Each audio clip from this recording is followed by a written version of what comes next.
name is Peter Oakes. I've been producing videos like the one you're about to see for more than 30 years. When I was asked to produce this video by Clean and Sober, I expected it to be much like all the other videos I've produced. What I didn't expect was how sincere, honest, and heartfelt the people were that I interviewed. The testimonials you're about to see were done unscripted, and they were done in one take. And that's something, as a producer, I just never see. I hope you appreciate their stories as much as I did. Thank you for watching. Well, it's interesting because when I first came here, what I needed to do is I needed to be around people in recovery with a common goal.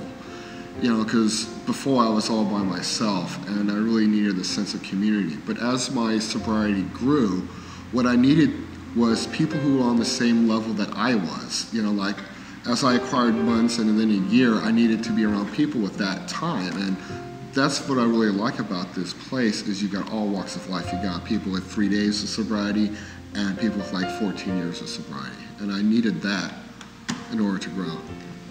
People around my age group, you know, their early 20s on drugs and the effects and the warnings, and you just kind of ignore them until they come and hit you, and it's very real. It's very scary. It can take away everything. I personally was addicted to heroin and opiates, and you know, it was a garbage can, anything. It starts off as just a social type thing, and then it's, you know, one by one your friends start dropping until you drop yourself. I started with Oxycontin, which is huge now, very big. Vicodin, things like that. I'd take a few out of my mom's medicine cabinet, and I noticed I enjoyed the way they made me feel. And then it was very expensive, so I slowly progressed to smoking heroin, which was just much cheaper, more readily available. And you know, there's many things I said I'd never do, and then sure enough I ended up, that was my life. I was doing these things every day. For me, nothing else I believe would have worked but this 3-stage process. And I've tried other methods, you know, it worked temporarily or I failed immediately. And I feel very strong about where I'm at today. I feel very great about the program, as well as, you know, just everything in general. It's just going really well, and I can't honestly say anything negative about any of my experiences so far. So it's been very, very nice. And when I came here, it was a community of people that were just like me that wanted to change their lives. And there's plenty of opportunity here. And it was a stepping stone to coming from jail and prison back into society. What I liked the most was everything I needed was here. I had to go nowhere to get what I needed. Housing was here, fellowship was here, meetings were here, and structure, which is what I needed. So, if you're trying to change the way you live and you need help, this would be the place. I would recommend it highly. It's helped me immensely.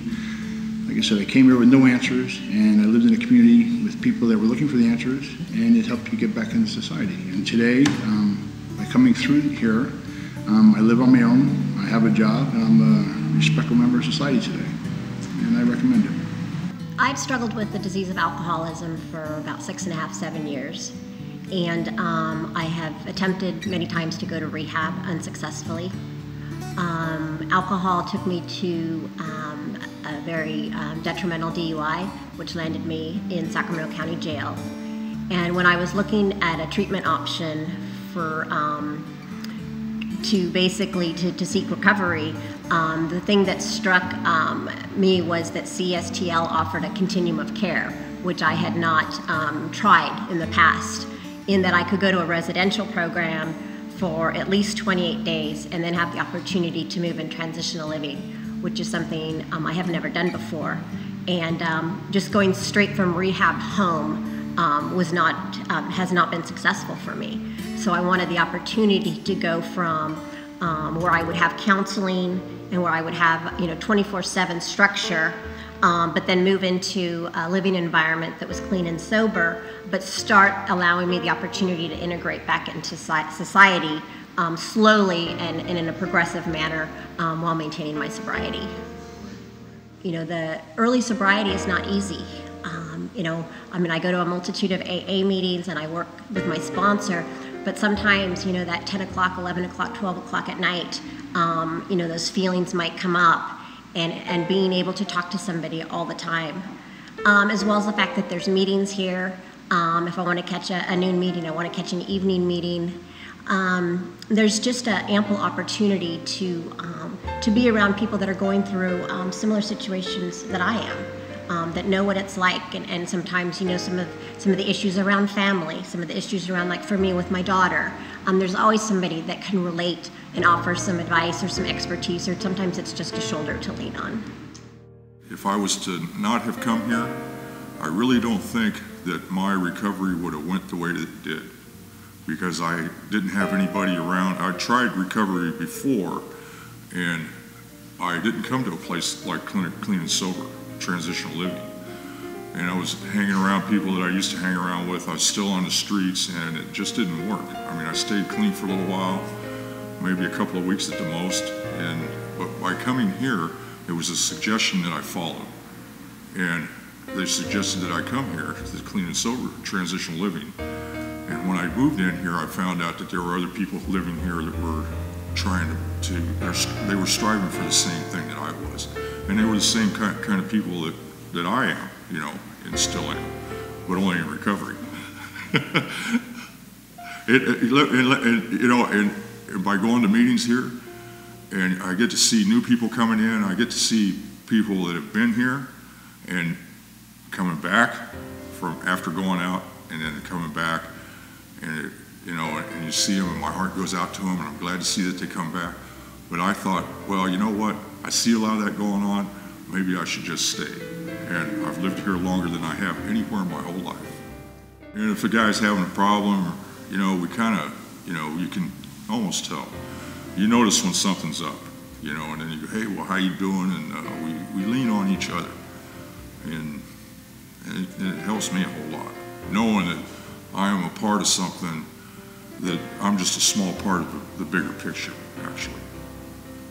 What we have here, what I feel is, this is my second family, and the tools in the family I get here lets me have my family back that I have in Monterey. And then, you know, so I've been through quite a few things here, and I can go into the office to Jeannie or to Dawn or anybody here.